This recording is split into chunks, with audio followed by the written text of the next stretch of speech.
राम जी की सेवा करते समय हनुमान जी चुटकी क्यों बजाते थे? धार्मिक कथा।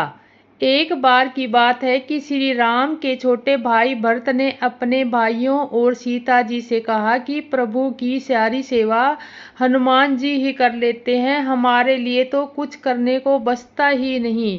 व्यापक विमर्श के बाद यह तय किया गया कि प्रभु सेवा की एक तालिका बनाई जाए, जिसमें तीनों भाइयों और सीता जी द्वारा कब कौन सी सेवा की जाए यह निर्धारित होगा। तालिका बना ली गई, जिसमें हनुमान जी का पत्ता साफ था। सीता जी ने इस तालिका पर श्री राम का अनुमोदन ले लिया और श्री राम के कौतुक से ही इसको अपनी सहमति दे दी। हनुमान जी ने सेवा तालिका देखी तो बोले कि इसमें मेरा नाम तो है ही नहीं। उसने कहा कि तालिका में वर्णित सेवाओं के अलावा आप चाहे तो कोई और सेवा ले सकते हैं। हनुमान जी ने कहा कि प्रभु को भाई आने पर चुटकी बजाने का काम तो तालिका में है ही नहीं, लिहाजा हनुमान जी को यह काम दे दिया गया। हनुमान जी तत्काल चुटकी तानकर भगवान के समक्ष वीरासन पर बैठ गई। न जाने कब उन्हें जबाई आ जाए और चुटकी बजानी पड़ जाए। श्री राम जहाँ भी जाते हनुमान जी उनके साथ साथ चलते और न जाने कब चुटकी बजाने की जरूरत पड़ जाए। सिर्फ रात्रि में शयन के समय वह श्री राम के पास से हटते थे। इस दौरान भी वह शयन कक्ष के पास एक ऊंचे छज्जे पर बैठकर प्रभु का नाम लेते हुए चुटकी बजाने लगे। उनकी चुटकी बजती ही रही। श्री राम जी लीला करने में कहाँ पीछे थे। श्री राम को जबाई आने लगी तो 1 बार, 2 बार, 3 बार, 10 बार, 50 बार। जब वह जबाई लेते लेते थक गए तो कष्ट से उसका मुंह खुला ही रह गया। यह देखकर सीता जी घबरा गई। उन्होंने परिवारजन को बुला ली और देख लिया कि सबने देखा कि श्री राम का मुंह खुला ही है, किसी भी तरह से बंद नहीं हो रहा।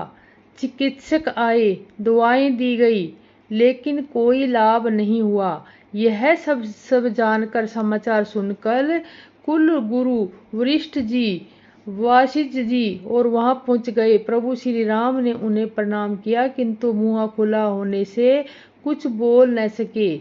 नेत्रों से आंसू बहने लगे। इस चिंताजनक स्थिति में प्रभु के अन्य सेवक हनुमान जी को न देखकर वशिष्ठ जी को बड़ा आश्चर्य हुआ कि उन्होंने हनुमान जी के बारे में पूछा। जानकी जी ने विनय पूर्वक कहा कि हनुमान जी के साथ बड़ा अन्याय हुआ है, उनकी सारी सेवा छीन ली गई। तब उसने चुटकी बजाने की सेवा ले ली। वह दिन भर प्रभु के सामने चुटकी ताने खड़ा वीरासन पर बैठा रहा। अपनी इस सेवा के लिए उसने भोजन और शयन तक त्याग दिया। वशिष्ठ जी तुरंत दौड़े। उन्होंने देखा कि प्रभु के शयनागार के सामने ऊंचे छज्जे पर हनुमान जी ध्यान में अमग्न उनका नाम कीर्तन कर रहे हैं और उनके दाहिने हाथ से निरंतर चुटकी बजती जा रही है। वशिष्ठ जी ने उन्हें पकड़कर हिलाया और हनुमान जी के नेत्र खोले। अपने समक्ष वशिष्ठ जी को देखकर वह प्रणाम किया और उनके पीछे चल पड़े। हनुमान जी ने प्रभु का खुला मुख, उनके नेत्रों से बहते आंखों से आंसू देखे तो वह अत्यंत व्याकुल हो गए। बजरंगबली ने नेत्र भी भर आए। चिंता के कारण उनकी चुटकी बेबंद हो गई और चुटकी बंद होते ही प्रभु का मुंह भी बंद हो गया। प्रभु के प्रति हनुमान जी का इतना अनुराग समर्पण देखकर सीता जी ने कहा कि हनुमान, प्रभु की सारी सेवा तुम ही किया करो, कोई भी इसमें हस्तक्षेप नहीं करेगा। भगवान भी सभी लोगों को यह सबक देना चाहते हैं कि किसी की ईर्ष्या नहीं करनी चाहिए। दरअसल श्री राम का हनुमान जी से बड़ा कोई सेवक नहीं है और भगत भी नहीं है।